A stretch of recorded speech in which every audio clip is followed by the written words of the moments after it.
Good evening, everyone. At this time, I'll call to order the regularly scheduled committee meeting for the Village of Midlothian, Wednesday, May 4th, 2022 at 7 p.m. Roll call, please. Clerk Moskowitz. Trustee Burbett? Here. Trustee Caveney? Here. Trustee Crowley? Here. Trustee Hilly? Here. Trustee Johnson? Here. Trustee Killelea?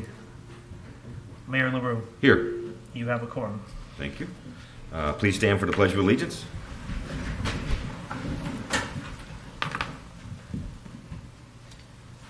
I pledge allegiance to the flag of the United States of America and to the republic for which it stands, one nation, under God, indivisible, with liberty and justice for all.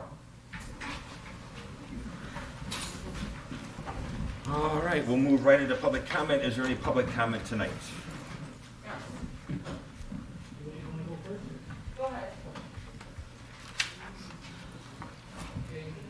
I want to thank the board for getting rid of that vehicle that I complained about a couple weeks ago. It's gone. The other thing is garbage can. Same garbage can is there on Sawyer. I think it's 14516 Sawyer. Spalding. There's a work barricade there, and this guy has his garbage can there. It's been there for about 3 months now. I don't know if they told him he could keep it there or not. I'd like to see that gone, and there's a couple other people in the neighborhood on the east side there that have their garbage cans out 24/7. Okay? All right, That's thank all you. I gotta say. I appreciate We'll look it. into it. Thank you. Okay, we're on Spalding, sir? 14516. I think it's 14516. Okay. Sawyer, he said. Sawyer or Spalding? Sir? Sir, What? what was the address again? 14516 Spalding? I believe that's the address, yeah. Thank you. Yes, sir.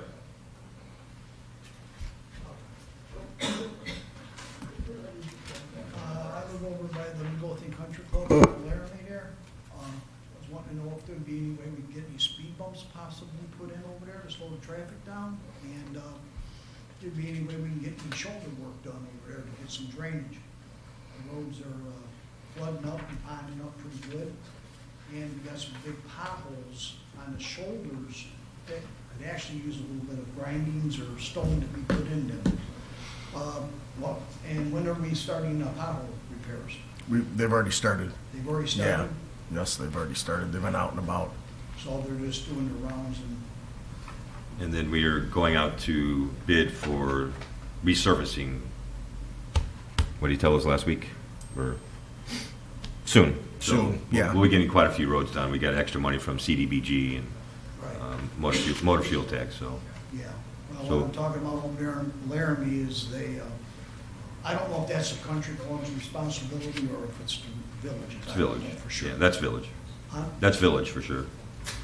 But the shoulders, everybody kind of runs up on a bank over there, and it's got to the point, the mud and the slop ends up coming onto the roadway, and I mean, we're all dealing with it. And if there's anybody getting any grindings or something spread out over there. I can ask Joe what we can get done over there.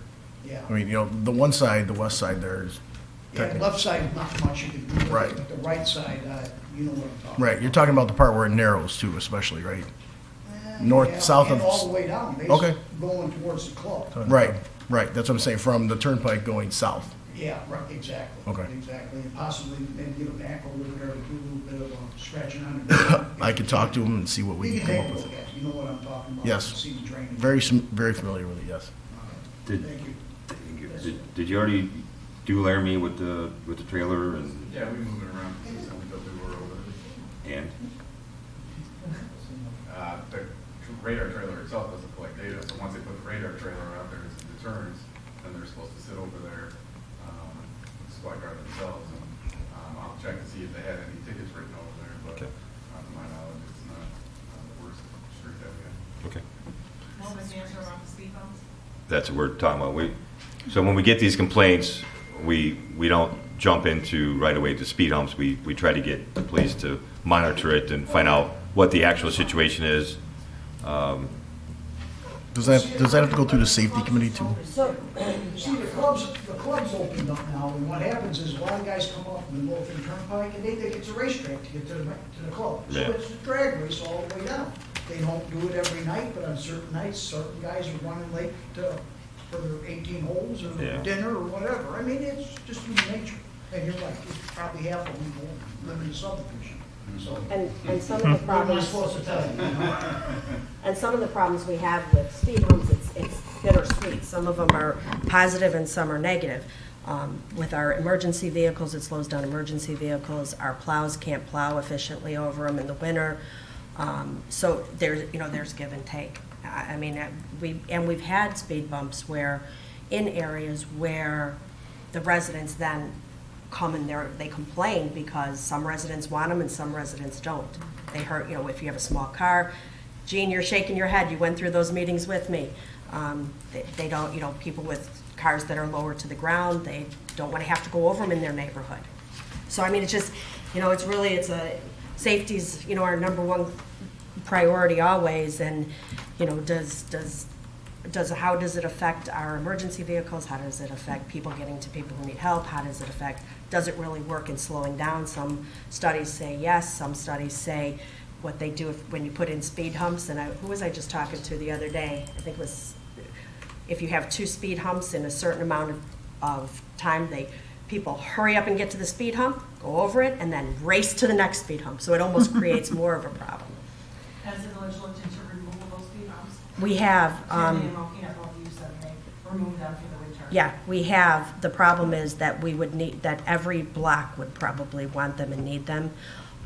But the other side of that is manpower. We would, they are removable, but we then need to have manpower to move them to different areas.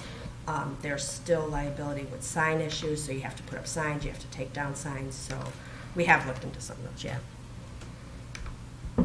We're not absolutely opposed to it. No. We want to make sure we're doing our research, make sure it's That makes sense. uh, Those are good points. Ms. Jed, I thought you had your hand up. No, I don't, not addressed. Jean? Thank you. No? For me? Okay, I have something to say. okay, Yep, okay. I'll go first. My turn. Okay, let's talk about shutters. About what? Shutters. Are we zoned for those type of shutters, or did he just put them up? He did not get a permit, he put it up on his own, he's been told he's got to take it down and redo it. Okay. Also, it's very discouraging for me as a resident when on social media we're getting, oh, this is crime-ridden area, people are, and we're not a crime-ridden area.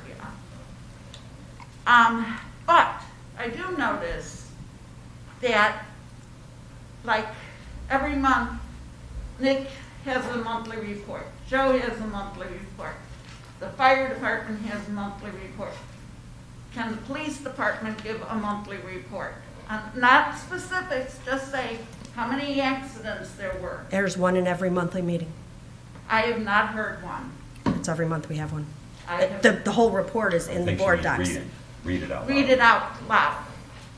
Oh, it's available. We put it in board docs every month for the same Well- monthly meeting. Yeah, but read it out loud at the meeting. I've noticed, like, Jack does public works. He says how many shut-offs there were and this, huh? No, I haven't. Well, No. right, then it's Joe that does it. But Okay, yeah. a lot of the departments do read everything that's going on in their department. And that's something that we would like. And having any of the shutters, to me, is not a good thing to bring in new businesses in town. If people come in here to say, to scope the village out to look at, potential business, and they see 2 or 3 businesses with shutters, they're going to say, oh, I'm not gonna go into this village, it looks kind of trashy and it looks crime-ridden, because that's what those shutters mean, crime. I worked at a local business, and we didn't have shutters on our building. We didn't have that. So, I don't think they're really necessary. Another thing is, beautification committee had an awesome meeting last week. We're gonna be working on figuring out what to put in the flower boxes, and we're gonna relocate some flower boxes. We're planning a little luncheon for our public works department, possibly next Wednesday. And we did have a duck situation, right over at the box in front of the currency exchange. A duck decided to move in. It's now gone, but it was like a couple of weeks or a couple of days, we're all going, what do we do with the duck? And it's gone now, but we were monitoring when she was leaving, because there were eggs in there, and she hatched them and left. So but it was funny. We have a lot of things going on and plans and stuff, and it was just a really, really good meeting, and I want to thank Maria for letting us in. It was, just appreciative and that, so that's all. Thank you. Sandra? What are the regulations for the shutters? We do not currently have an ordinance that prevents window protection systems, Yeah.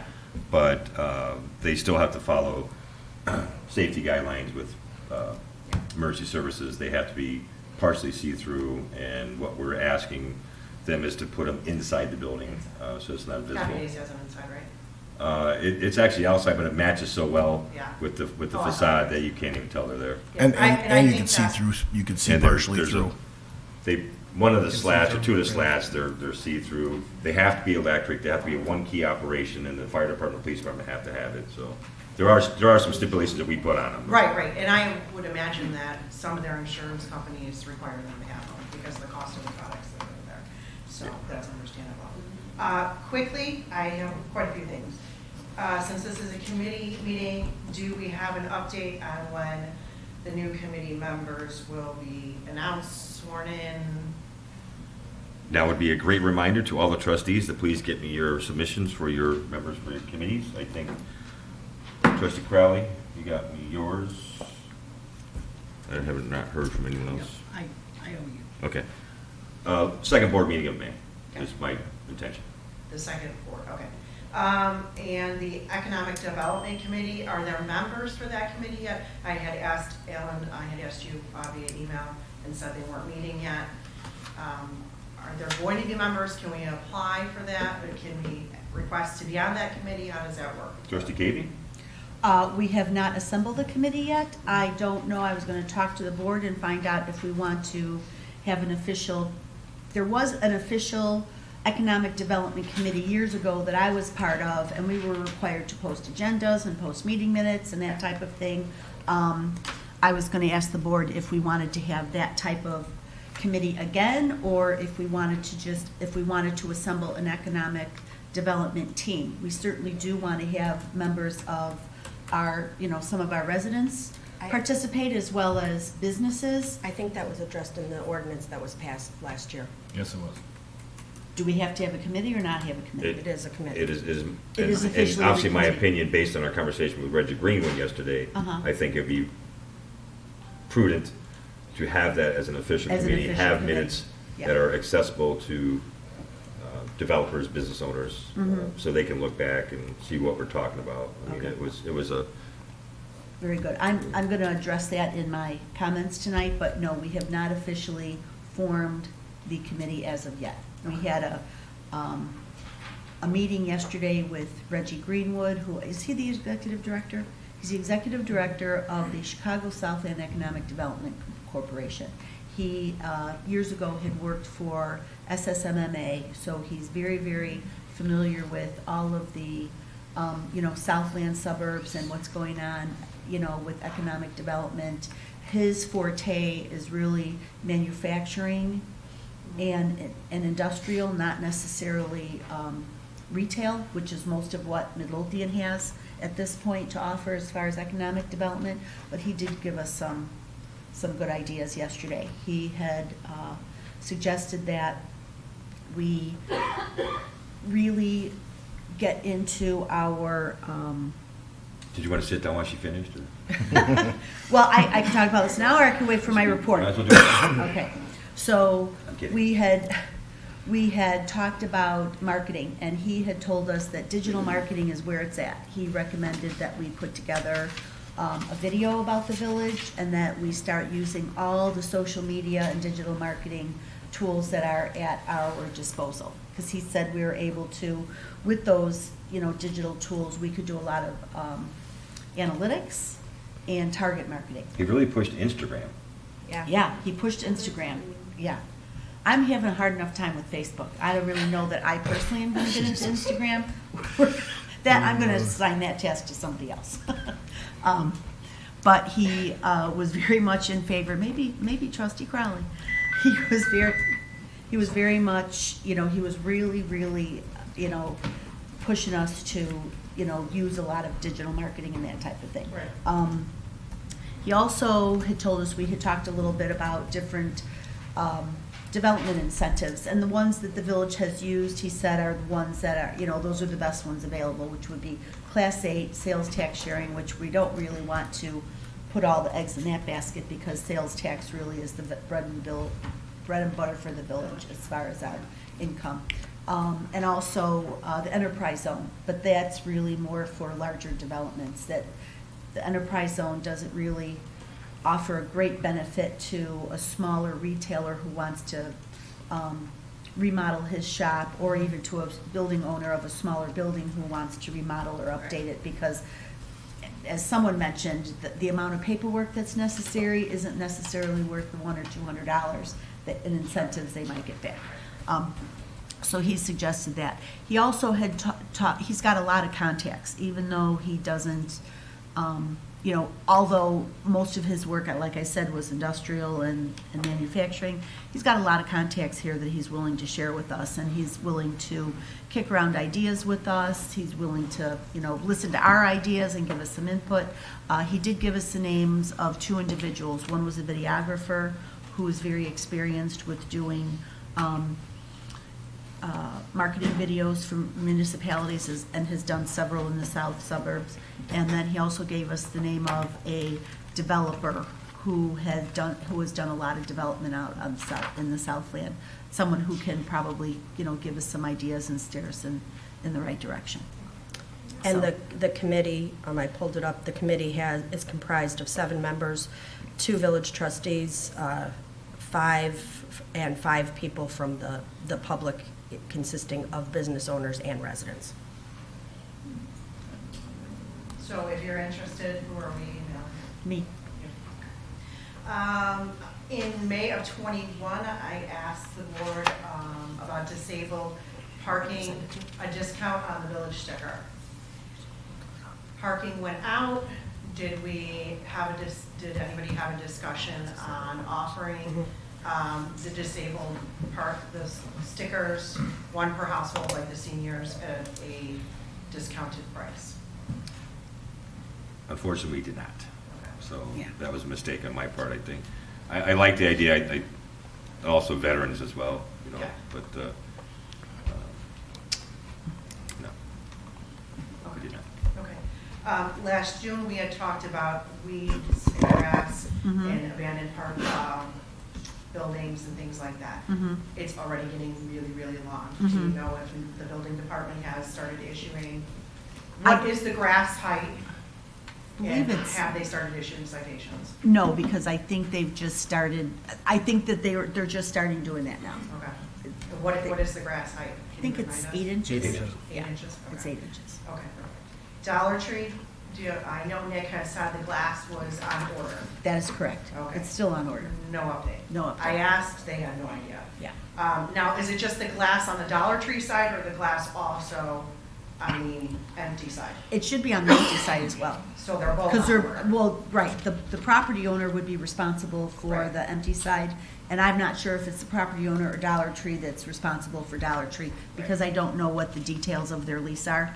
Okay. Someone is responsible, whether it's Dollar Tree or the owner, but I do know that the plate glass is on And the lights for order. Dollar Tree, did Nick go over there? I know they were fixed because they were on one night. Mhm. So Nick had said he thought somebody at Dollar Tree turned the Accidentally switch turned on. them off. Yeah, I don't have an update on Okay. that, but I'll ask. Okay, Ray Day. Do we have an update on Ray Day? We have to get an appraisal on that, right? You Yeah. That's where we're at, contracted right? somebody to do a appraisal. Yeah, in the process of doing it. An appraisal for, Radiate Lodge? yeah. Yeah. For demolition or the? The property, the value of the property. Yeah. Okay. And the currency exchange, the front of the currency exchange, the old currency exchange. Well, new- they There's a took new, their tarp there- down. right, there's a new owner there. Yeah. And the owner they're fixing the brick, Yeah. and they are going to be putting in it's going to be owner occupied, it's going to be an electronic store. Okay. So they're still in the process they've applied for permits, and they're still in the process of doing their work. Did you see the fascia sagging with the 4x4 stuck in? Yeah, so I was just wondering if they were. And the last thing I wanted to bring up was I had sent Joe an email, and I copied Trustee Hilly about the garbage in town. And Joe sent me a very nice email back and said he spoke to you, Mayor, about picking up garbage, and that Public Works does it on Midlothian property, but does not do it on private property. Correct. I understand the logistics of that, and that they can't go on private property, and it's more of I'll give you an example. The old Brown's Chicken has a broken garbage can in front of it.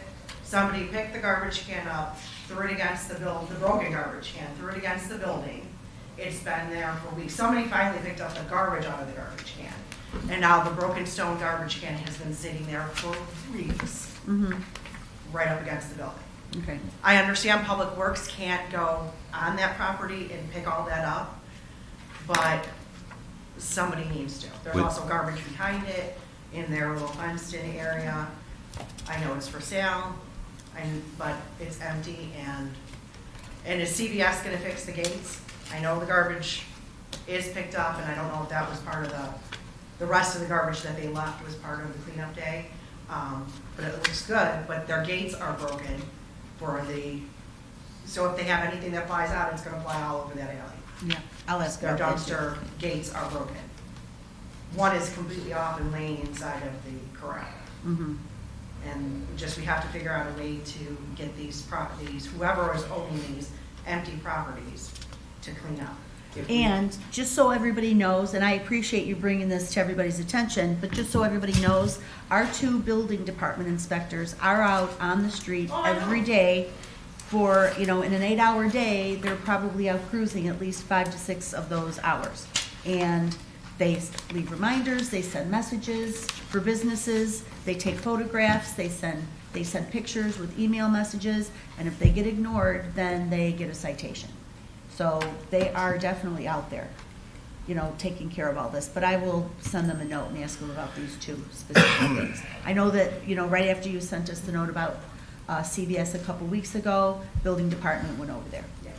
So, The stone garbage can, is it possible that's one of our old, our village garbage. then that's can. something that Joe needs to tell those guys to pick up. Send them an The email one right at now. It was Midlothian closer to Business- the streets, I'm assuming it is one of those stone ones, but it's shattered. And somebody picked it up and threw it against the building. Did it say Midlothian means business on it? Probably. All right, and then the other thing. Pieces probably do. Just a point of reference, like you're talking about with the glass. In my other job, we're experiencing a 52 to 54 week lag time That's on ridiculous. parts and materials. So bear with all of us and them too as well. Yeah. Well, the Dollar Tree workers like it because they said it gives them more shade, so they're enjoying it. But thank you, guys. Thank you. Anyone else? Okay. You just hear about the garage? You just hear about the discussion on the garage? Yes. Okay. All right, then I'll close the floor to public comment, move on to trustee business, trustee Johnson. Thank you, Mayor. My item tonight is that I have provided everybody Part 2 of Section 2 of the Draft Employee Handbook, policies 2.21 through 2.26, dealing with policy against bullying, political activity policy, travel expense reimbursement policy, business expenses reimbursement policy, identity perfection policy, and policy regarding consideration of criminal convictions. I highlighted areas that I had questions are regarding who an employee or anyone would reach out to for certain policies to get information. I spoke with the mayor right before the meeting, and a couple of them, for example, on page 3 at the bottom, where it says employees have questions regarding this policy, which is related to the bullying policy, the mayor has suggested just to have the ethics officer, which in our case is the village attorney, but it could be anybody within the village. Also, the same thing on page 4 at the bottom. It's the ethics officer. I will take out the village attorney line. On page 5, I highlighted, did Midlothian have a policy or any kind of reimbursement form, so anybody at the village that wants to attend a meeting would fill something out, and the mayor had said to me, we don't. I'm happy to create one based on my experience at my organization, and it's not a bad thing to have because the employee has to fill it out. You know before you approve it how much you're actually paying. The village would be paying for this person to attend a conference or things like that. So I didn't know if anybody had any thoughts about creating a form so that we're aware, the department head would have to sign off on it, so everybody be well aware who's going to conferences and how much it's costing. I'll just pause at this point. Do you have anything? You have a form? Okay, great. Prices for travel and. Yep, food, mine's for lodging. travel too. Okay. Do you want included on there, or obviously you have it? Yeah, you could, if you Or want to email. modify it, Yeah, To put the cost of the training. Yep. and stuff like that, and then- stealing is fine with me, and And what's the process? The employee fills it out, gives it to you for? Is provide her with the receipts and all of that, and then Right. we sign off on it and then submit Right. tonight for a check to the, So that's after they go to the training. You don't do that before? we reimburse. Well, but we do board approval for travel, for, like when we send them to trainings and things like that for traveling. I don't think we do. Depending on the cost of the Yeah. training. Well, right, there's if board it's- approval, but, Yeah, depending on what type of training they're going to, like if there was a conference downtown on, Right. how to get people from not speeding down Right. straightaways. So- And it costs $500 to go, and they wanted to spend a night at the Hilton downtown, and they have to drive, and it's $50 a night. So they would itemize all that, so that you Right. would know that it's gonna cost the village, say, $1,000 by the time they're done. Well, that's why we usually have them do it, they provide the receipts to show. In my organization, we have to have approval before we even register, and so that's what my question is. However you guys want to do it, but I got a form that. Yeah, I'd love to see your form. I would love to see your form. Very good. And what I can do is provide the form so you guys can decide what you'd like on the form, so, it's an easy way to keep track of who all is going and what the expenses are. I like it. Page 7 is fine. Let's see.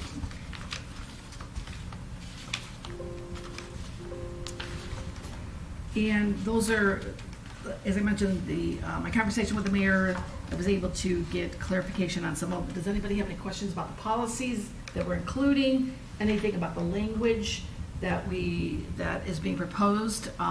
Again, this came about as we received a template from the Illinois Municipal League that has been vetted by their lawyers that we're in the process of doing. We stopped for a couple months because there were some questions on some policies, and we're still trying to figure that out.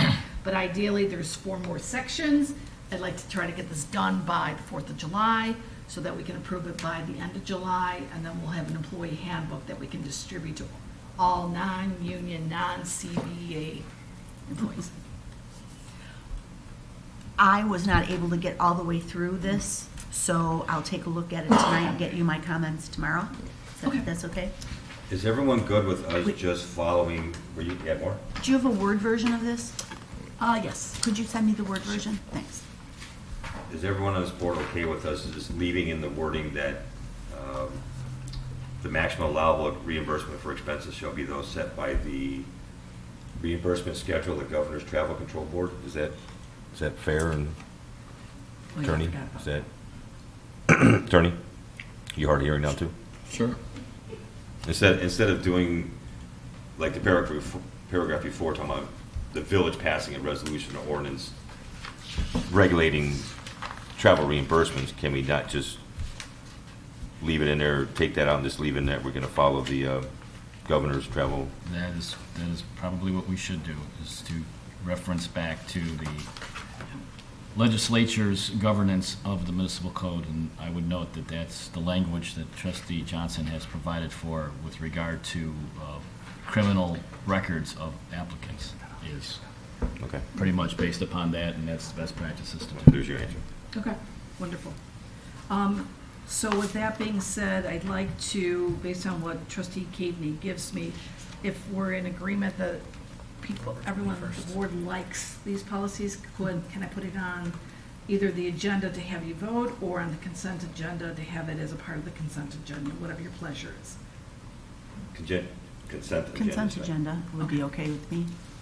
So I'd like to make a motion, depending on what Trustee Caveney comes up with, that this go onto the consent agenda next week for a vote. Perfect, That's fine. perfect.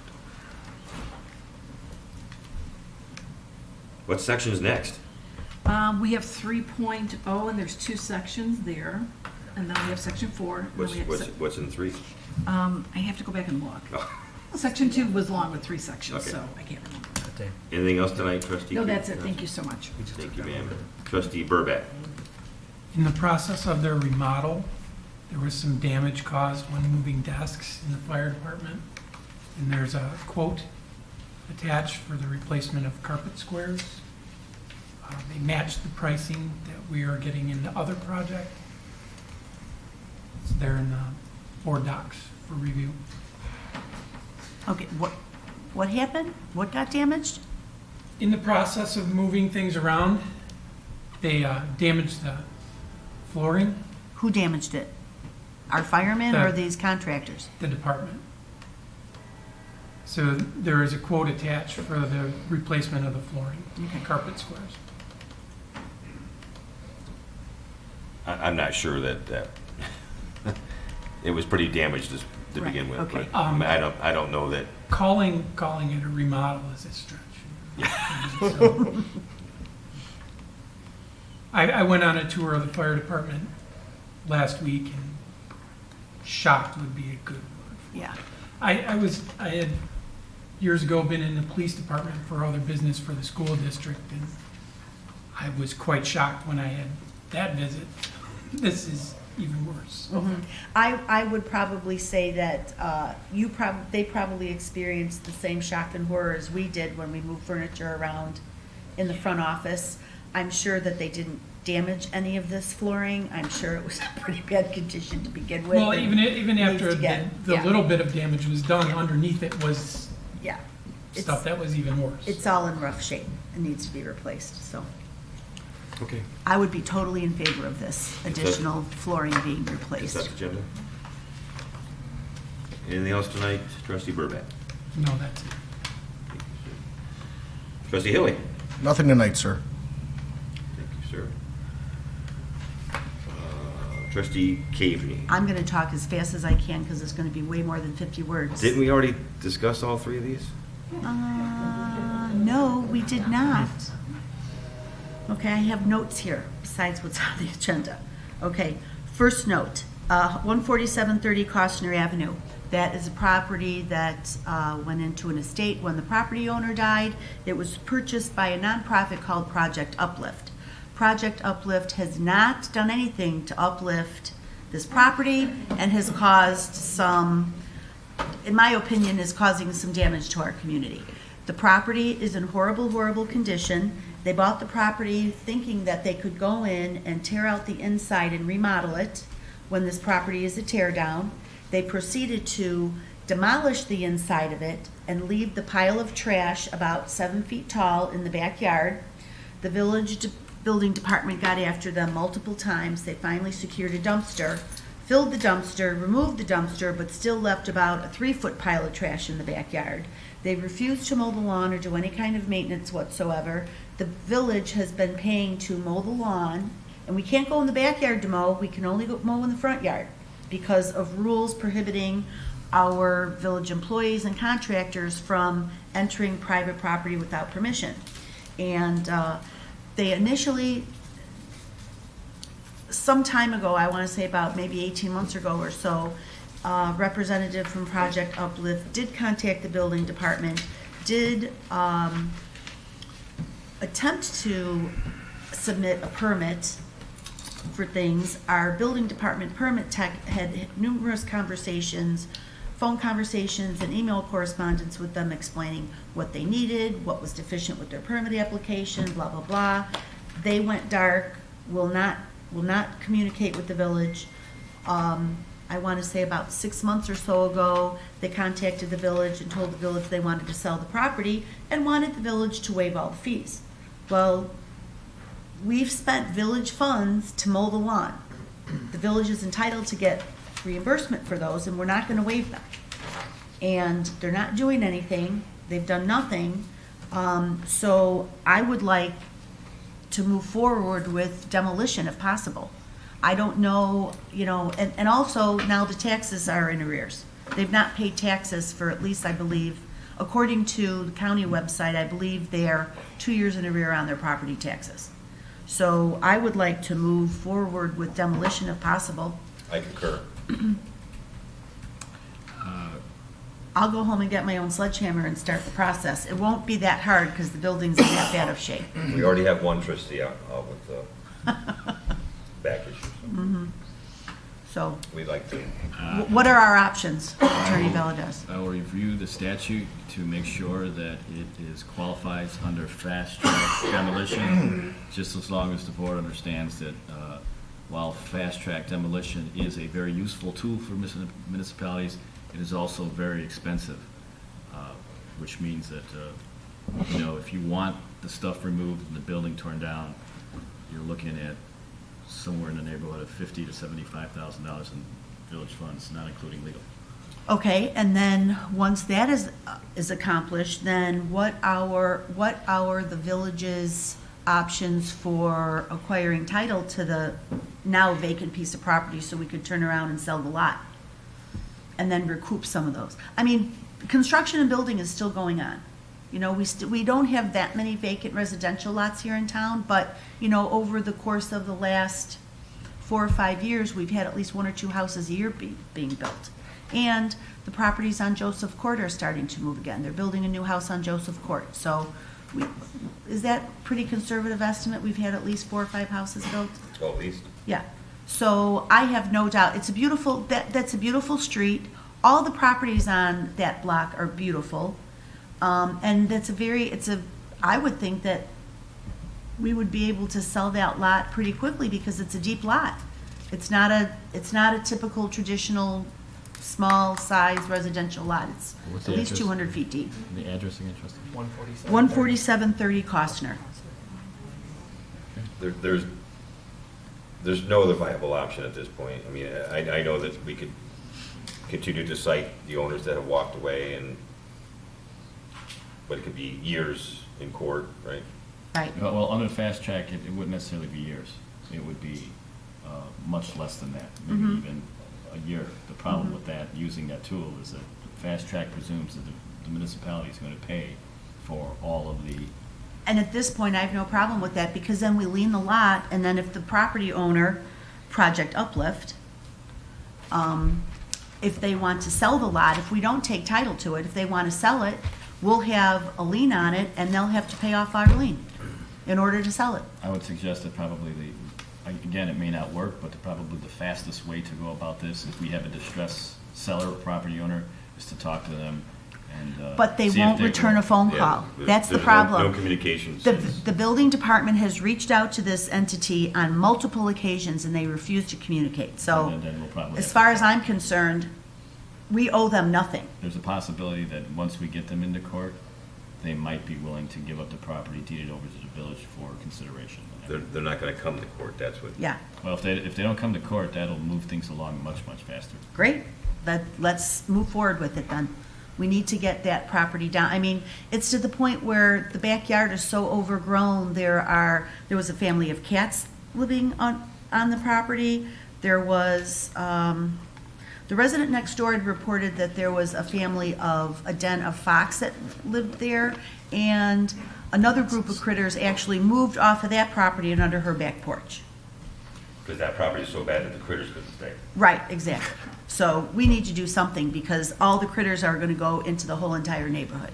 And the residents who live around that property shouldn't have to deal with this nonsense. Okay. Okay, thank you. That was number one. I already talked about the meeting we had yesterday with Reggie Greenwood.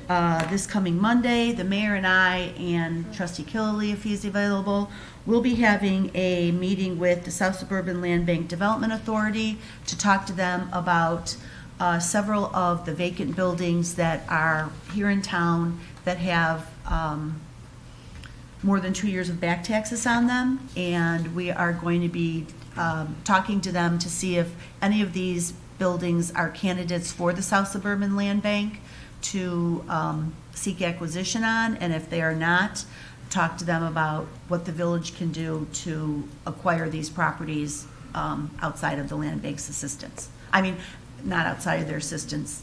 They're willing to help us with the acquisition, but not through the normal, regular abandonment channels. So we're having that meeting on Monday, I believe, at 2:30. I've received a couple of phone calls in the last few weeks from residents that live on or near Natalie Creek that are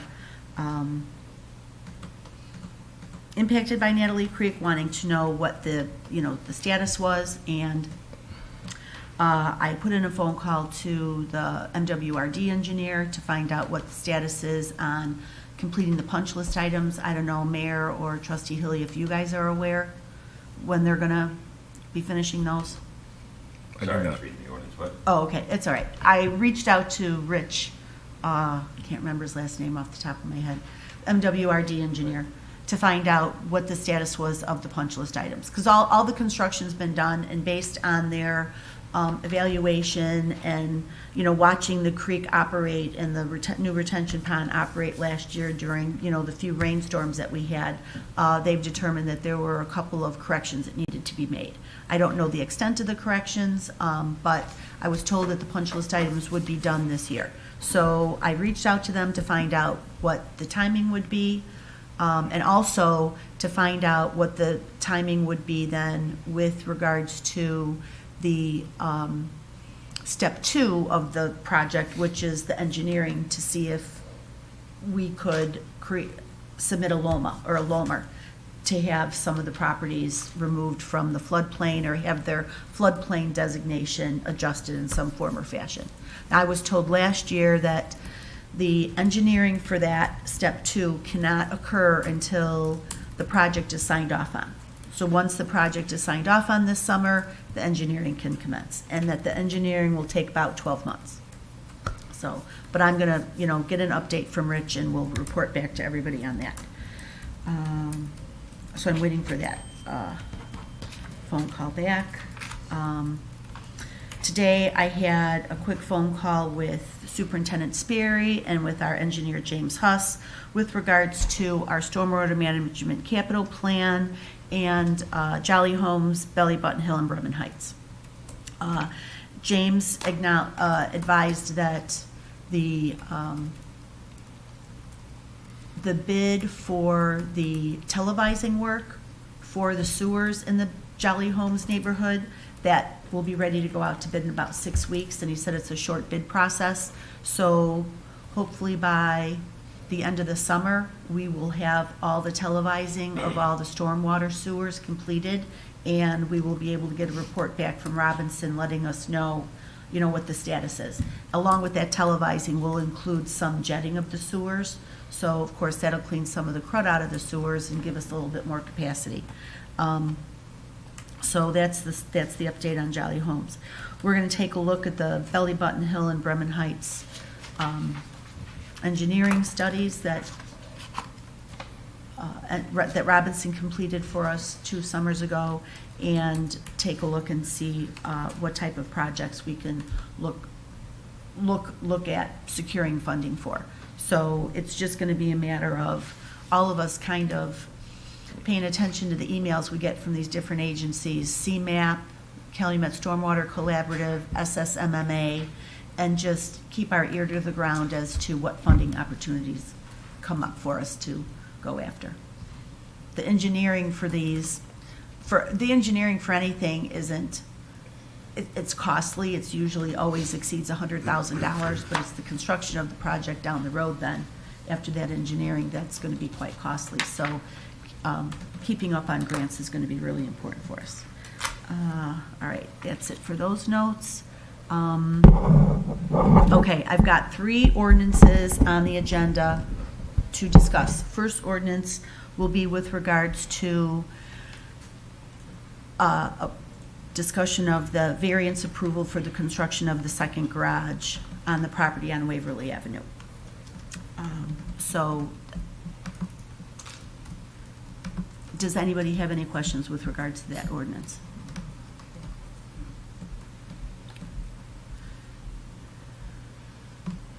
The issue was that the homeowner has a home that has an attached garage, and there was an older detached garage in the back of the property that was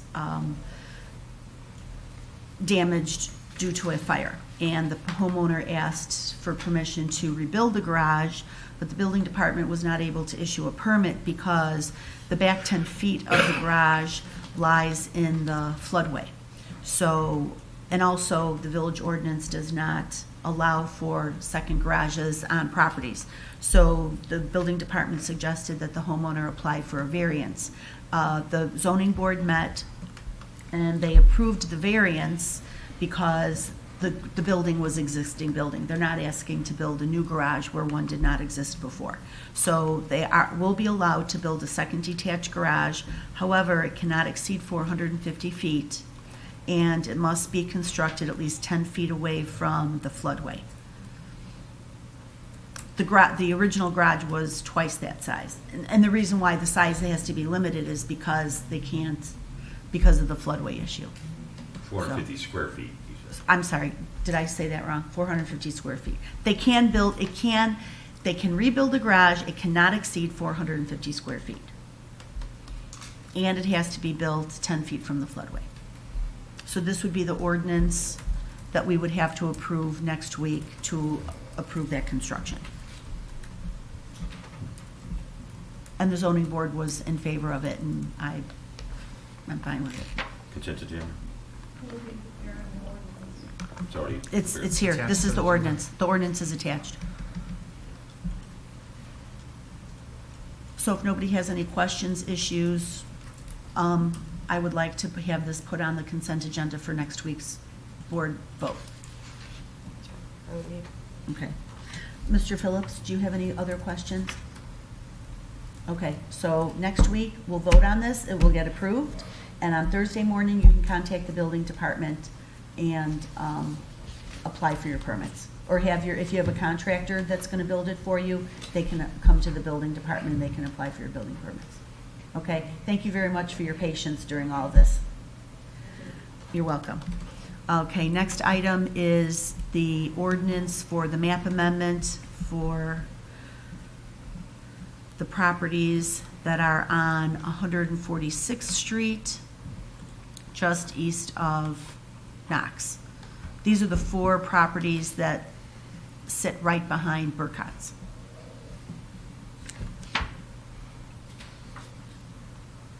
The building department had applied for a map amendment because these are currently zoned B3.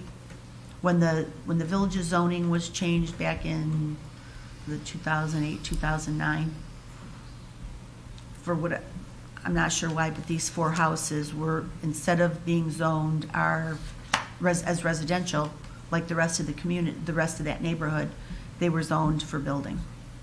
And I really don't know that, no developer has come into town asking to buy the Burcott's property and those 4 buildings to redevelop it into something else. So if any one of these homeowners wanted to sell their properties, they would have difficulty, well, the buyer would have difficulty because they're zoned for business, they're not zoned for residential. They would have to get a title company or a mortgage company to lend around it and insure around it. You think it was just an error? No. No? The thought process back then was a developer was gonna come in and buy a Okay. Buy a 147 bigger parcel feet and frontage develop. and then Yeah. roads behind it and make a Right. massive Okay. development, and it just Yeah. never happened. Okay. That's 20 years. Yeah. 20 years. Hmm? 20 years, right? No, more than What that, about 20 years? when it got rezoned to B3. It was 10. No, it was No. just, 12, 2009. 2009. yeah, 2009. So, Time flies, yeah, not quite 20 years. right. So we're just this ordinance, the zoning board met on this, they were in favor. Just so you guys, just for memory, the meeting minutes from the zoning board for the garage, for the Waverly garage, and for this ordinance to rezone these 4 properties, the meeting minutes were attached to the April 6th agenda. So you guys have the meeting minutes for those. The zoning board did agree that they were in favor of changing the zoning for these properties back to residential.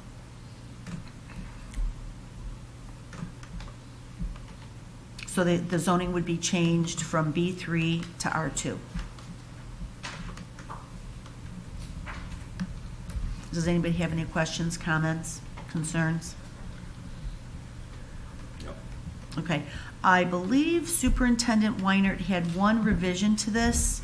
In section 4, the addresses are stated. He strongly recommends that we also include the PINs. And he sent an email to Attorney Valadez. Were you included in that email? I don't know that I was. Okay, I'll send it to you. He sent it to me late this afternoon. He probably sent it to Mr. Murphy since he. Oh, I'm sorry, you're right, he did. He sent it to Mr. Murphy. So we just need to revise this, section 4, to include the property pins. And then it'll be ready to go for next week for the consent agenda.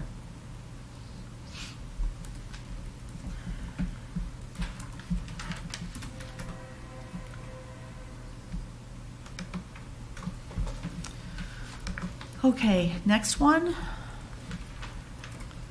Next ordinance is for Knox Avenue. This ordinance is for 4 properties on Knox Avenue. There was a lot of back and forth on this matter. These properties are all built as multifamily dwellings. They're 2-family dwellings. Some of them are owner occupied with a tenant. Some of them have 2 tenants. And they were originally built that way. 3 of these properties, when you drive by, they look like a traditional front to back split level. But they're not, they're actually two family units. And years ago, these lots were zoned when the zoning definitions were more broad. There was a zoning classification for multifamily or business, but not bars. That was an actual zoning classification. And some of these lots were zoned that way. Then they were zoned business, then they got zoned multifamily. And a couple of the property owners have had issues selling the properties because now they're zoned R2. When the village redid its zoning back in whenever it was, 2008, 2009, the whole neighborhood was reclassified and rezoned as R2, and that is causing the property owners issues with selling these properties because they were not built as single-family residences and then converted to a 2-family residence. They were built as a 2-family building. So the recommendation from our attorney was, rather than changing the zoning, his recommendation was that the village adopt an ordinance specifically for these 4 properties only. And that they would be zoned R2 special use, permitting multifamily residential uses for the purposes under certain conditions.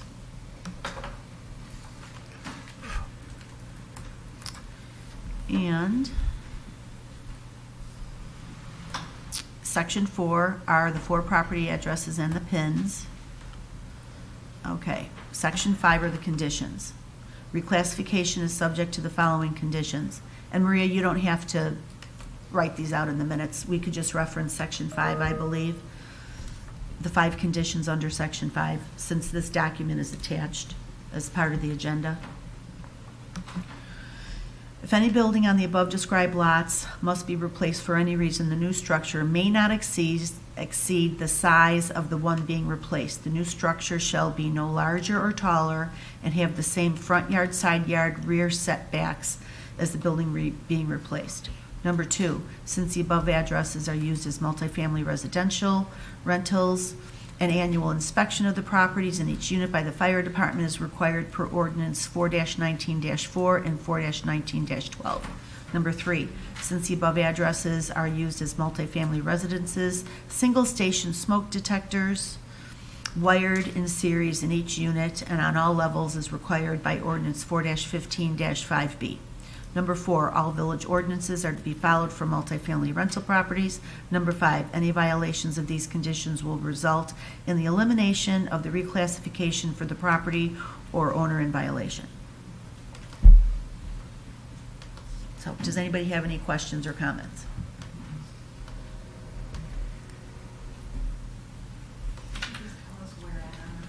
Pardon me? Oh, I apologize. This would be the 146 block of Knox. I was going to ask Trustee Bourbon if you've been brought up to speed on this, but apparently you just have been brought up. Any questions, comments, concerns? Okay. Then I would like this to be added to the consent agenda for next week. Anything else tonight, Trustee Kavey? I already gave you the Natalie Creek update. The last thing is the flood warning system. U.S. Army Corps of Engineers actually contacted Superintendent Sperry about a month or so ago and asked if the Village of Midlothian would be interested in working with the Army Corps and having the Army Corps help develop a flood warning system plan. And of course, we said yes. So, I mean, it's not only going to help the residents, and this plan is mostly going to be for Natalie Creek, but once this plan gets in place, I think it'll be easy, very easy for the village to duplicate this plan for the residents that are along Midlothian Creek as well, and then also for the whole, it will really work for the whole community. So, they have reached out to the National Weather Service and also to the USGS. Many of you might be aware, the USGS has installed stream gauges on both of our creeks. The Natalie Creek stream gauge is on 149th Street at Knox, and the Midlothian Creek gauge, I believe, is down on Kilpatrick, like around wherever the creek hits Kilpatrick. I think it's between 100 and 148. Oh, I thought it was in Oak Forest. I thought it was further down. The stream gauge is there at 148th and There's a box Kilpatrick? that collects data. Oh, okay, then There's that's where it's one at. on 149th and Knox, Right, that's the Natalie Creek gauge, and then there's one on Midlothian Creek also. but it's I thought it was further down. I It's think in it's Oak like, Forest. yeah, it's technically, I think it's like 150, but between 152nd and 153rd Oh, there's a in box, Kilpatrick. yeah, 148th and Kilpatrick. Oh, there might be, yeah, that might be something else. So anyways, so they're going to use the data that they can collect from those two stream gauges, talk to the National Weather Service, and also look at how we can further use our Code Red system for that. Because, I mean, having Code Red at our disposal is like the best and easiest way to communicate to all of our residents, because you don't have to have a computer or a cell phone to do it. Everybody, if you don't have a house phone, then you got a cell phone. Anybody has a telephone, you don't need to have a computer to get a Code Red message. You can get a telephone call to your house phone or to your cell phone. Or you can get a phone message to your house phone and a call and a text message and an email to your cell phone. I get all of them. So, but it's free, it's confidential. The village has no access to any of the data for any of our residents that sign up for Code Red. It's all confidential. The village does not have access to that information. So I know that residents are concerned about confidentiality, that, you know, the village would sell their information. We don't have that information. It's all confidential, but we're gonna have to start, part of the plan will include getting, you know, more public education out there to our residents and businesses for them to sign up to use the Code Red. So, and I believe that is it. And I'm not even going to reserve the right tonight because I talked a long time. Thank you, ma'am. You're welcome. Kathy, can I just say one thing? Yes, you I'm may. so sorry to interrupt, and it's not public comment. But on several of the websites, including realtor.com, the 14730 lists contingent. Right. But it's been there, it's been listed It's been like contingent that. for like 6 months. Okay. So, yeah, I don't think it is. I don't think it is. Thank you, ma'am. Thank you. Trustee Crowley. Just a couple things tonight under trustee Killalee's business. We do have all the information for the OPEB insurance benefit audit. That's still on the table for just discussion. Trustee Killalee, I and Mayor LaRue are meeting with a couple of different companies to discuss our options with that, and I talked to Treasurer Britton today.